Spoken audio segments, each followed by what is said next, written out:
Aaron Zelster and Jason Freeburg. You may not remember these names or really know them at all, but oh, you know their movies. Trust me, I know this is a big statement to make, that in these vast array of things that you consume every single day, in all of these streaming services that take space away from your brain and your cherished memories, it's all gone. But don't worry, you still remember the movies that these two have made. I'm of course talking in very clear and well-spoken terms because, as you know, I speak very good English with my words about the worst spoof movies of all time. Spoof movies so utterly bad that they have now made the genre almost unpitchable by most. Pretty much the genre has gotten a pretty bad name from these movies simply existing. Even though most people can agree, they barely qualify as a spoof movie to begin with. Sure, they used similar tropes and everything,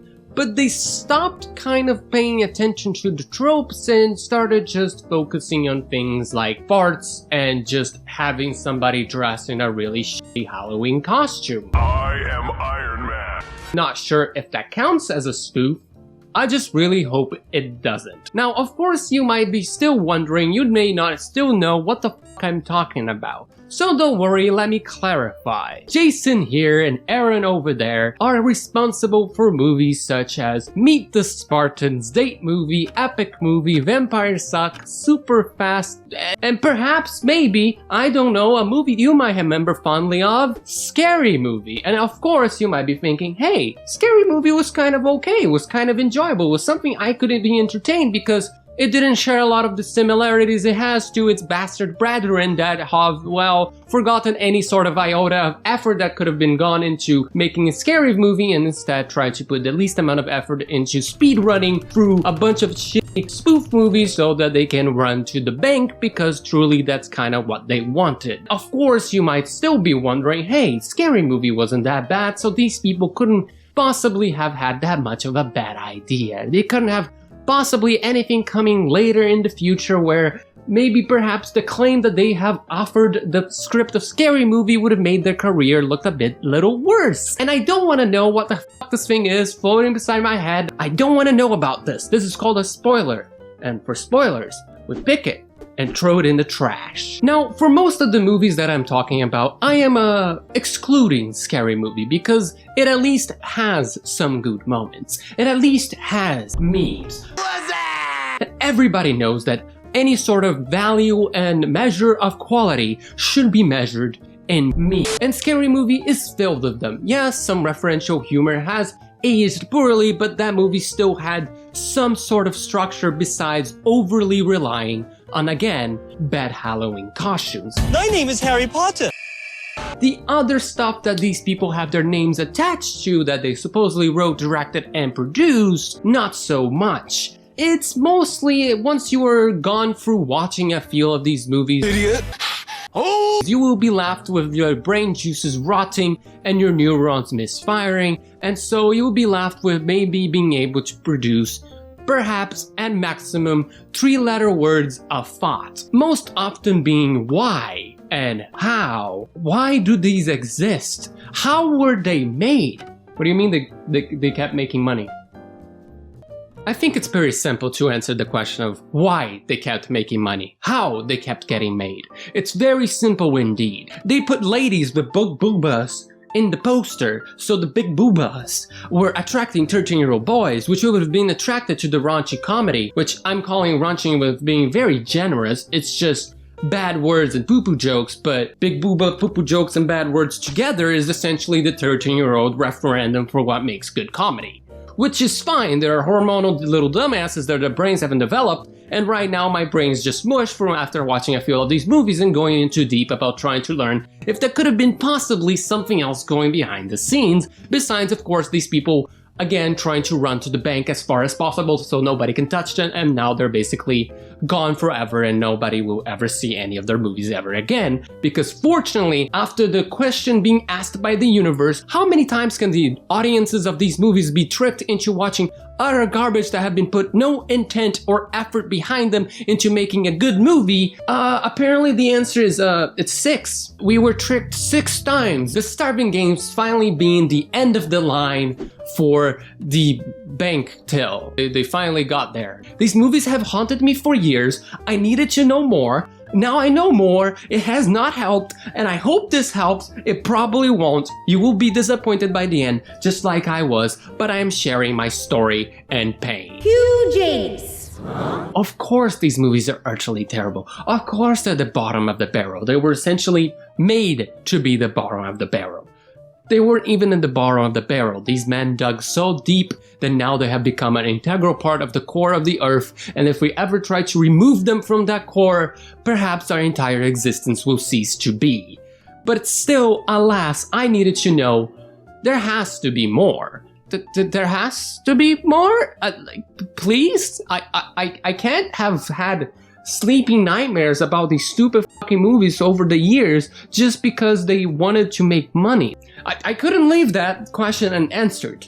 I couldn't have left those nights awake gone to waste. I needed to know, and so I went. I went on a little trip into memory lane. And now I'm here. Now I'm telling you. Now we're good to go. And you can know that they were nominated several times for the Raspberry Awards with no surprise there. And also they are the world record holding of the worst directors of all time with 10 movies to their names where their averages is the lowest also possible. A 3.1 out of 10, which is actually surprisingly high considering the movies I have mentioned, but I'm guessing that some of that average is being brought up by both Scary Movie and Spy Hard. Yes, they also wrote Spy Hard. They didn't direct it, so I don't know if this is counting towards that average. And Spy Hard, like Scary Movie, it's not utterly trashy and awful, and there was some effort behind it, and Leslie Nielsen,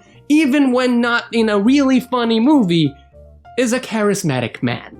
So there's some Leslie there to bring it up into a 5.4. Besides the accolades that these men have collected about being awarded several awards about being the worst of the worst, they've also been called, and these are all quotes by the way, a scourge to movies, evildoers, charlatans, symbols of Western civilization's decline under the weight of too many pop culture references, and comedy antichrist. And after watching some of these movies, I could believe it. But I won't just be that dramatic just yet. Now, if you were one person curious as myself, as you've clearly seen, I have an issue and a problem. If you wanted to know information, if perhaps you were some weird fan that truly enjoyed the movies, for God knows what reason, I'm sorry. But these men that have wreaked havoc in a goddamn genre were kind of a mystery. They didn't really like giving interviews. From the very few scraps of information and actual quotes from these two that I could find online, one seems to have been enlightened and just completely does not care what you think about his career and treats this as a job. That of course being Aaron. The man here clearly understands that what he's doing is a job. He knows these movies are terrible. You know these movies are terrible. We all know these movies are terrible. According to him, Jason has kids, he has kids, they have wives. So they don't sit around reading reactions. They just kinda do their job, which is all that he sees these movies as a job. That he can go in there, do absolute bull all day, put on silly little costumes on actors trying to get a job, pay them, and then leave and go home. Jason, on the other hand, is not like Aaron.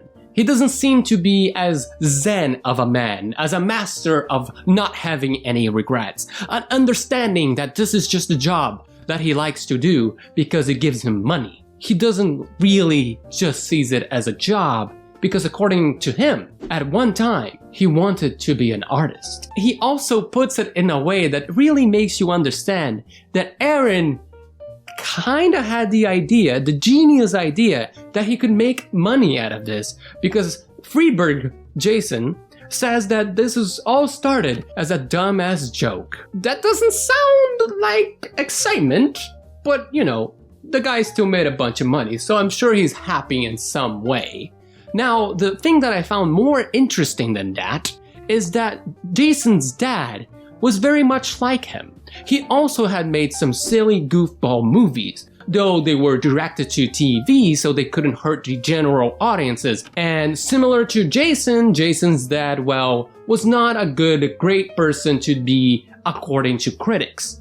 One in particular being Roger Ebert, who describes one of the most lame-brained movies of recent years. I guess writing bad comedies might be genetic, which we might want to check. That would be an interesting study.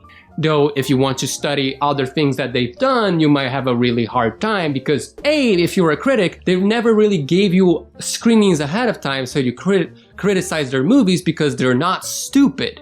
They're lazy and doing the same thing over and over again. But they're not that dumb. They know that if a bunch of critics start shitting on their movies, the 13-year-old boys wanting to go watch that because of boobas might change their minds, because again, 13-year-old boys' brains is basically mush and you can throw it around like pudding. Unlike Jason's dad, who made only 2 movies for TV, Jason and Aaron were a little bit more prolific, a little bit quicker with the pen. They wrote upwards of 40 different scripts that never really turned into anything. We clearly see that these men were capable of writing a script as quickly as possible and sending it out the door, which seemingly benefited them in making these stupid, silly spoof movies that came out almost every year, some of them coming only months apart from each other, making the general audience even seem like stupider fools for going into the theater in the same year to go watch a movie they pretty much should be aware is terrible. Even if you haven't watched trailers and live dangerously unaware of the movie you're about to walk into, if you see the posters that basically look the same and you don't like what they're doing, I just want to understand. And this knowledge here doesn't make me understand. I mean, these guys were even in the hopes of writing a Jackie Chan 90s action comedy movie, which, like a lot of those movies, could have been forgotten by time, instead of haunting my dreams to this day. But no, they just had to be there and be denied all those 40 scripts. God damn it, Hollywood, I expected better of you. You should be hiring talent, or at least preventing these people from making these spoof movies, cause, you know... Hannah Montana's dead! Goodbye, my fans! Keep rocking! I hurt myself today. Even goddamn Aaron describes the fact that they tried to pitch different movies to the studios, but because they were feeling so comfortable about getting money, about putting the least amount of money behind a project, they greenlight Meet the Spartans instead of something new and risky. I hate movies. Why am I doing this? Why am I doing this? Sure, I can learn something new and fun, like the fact that these two wrote a script and then sold it to Disney, which ended up being Cars. Yeah, the people that wrote Meet the Spartans also supposedly wrote Cars and sold it to Disney. Probably regretting it to this day for not having some royalties, because boy, Disney's still selling shit from Cars. They have Crocs for Lightning McQueen. You wanna know what's even sillier than making something so horrible I almost thought about jumping off my window. But unfortunately I live in the first floor, so that wouldn't have caused me enough damage. Damage is what we could talk about though. Damage is something that the Wayans could do to Aaron and Jason's career. Though they didn't really have to try that hard, because Aaron and Jason basically were doing self-harm out of having been confused in a goddamn Pokemon battle. But no, the Wayans claim, the Wayan brothers by the way, I don't know how many Wayans you know, I just like saying their name, that Jason and Aaron weren't even on the set of Scary Movie. They claim that they didn't even use any of the lines from their script. Now, I know what you're saying. Well, you know, it's just hearsay, daresay, it's just Hollywood being Hollywood, full of drama. Well, yes, but one of the Wayan brothers also directed the movie, so, you know, there's 3 of them over there saying that those 2 didn't work in the movie. So 2 of things are entirely likely. A, they're telling the truth, or B, they just fucking hate those 2. Either way, that's some juicy goddamn drama. But I just thought it was funny that they were complaining because they were worried that people were gonna go watch the new Jason and Aaron movie at the time. From 2 of the 6 writers of Scary Movie. But you know, they didn't have to worry for long, because then Aaron and Jason just went downhill from there and started losing money. 6 times the try. 1 time, shame on me. The next 5 times in a row, just to shame. Shame on everyone. Shame on me, shame on you, shame on your mother. I don't know what she did, but she definitely did something wrong. We're here, aren't we? That's a mistake. Now, of course, the Aaron and Jason, they don't take this line down. Oh no, they claim that the joke, the Bush joke on Scary Movie was entirely their idea. Doesn't this scream their work to you? I'm genuinely asking. I don't know. I have basked my brain in too many overly dramatic articles about how these men have ruined the good old days of comedy. There's still good things coming. We don't need to be overly dramatic. We don't need to act like these people have irreversibly changed the reality in which we lived in. Yes, they've made some terrible movies. We all know they're bad. You don't have to say it with such annoyingly self-righteousness, alright? I don't want to read an overly long article about that. If I was just gonna talk about how bad this movie was, which sure, I did, but I tried to bring something new. All that matters is that you learned something new, that I didn't waste my time. Enjoy your day, do whatever, feel frisky, subscribe, and goodbye.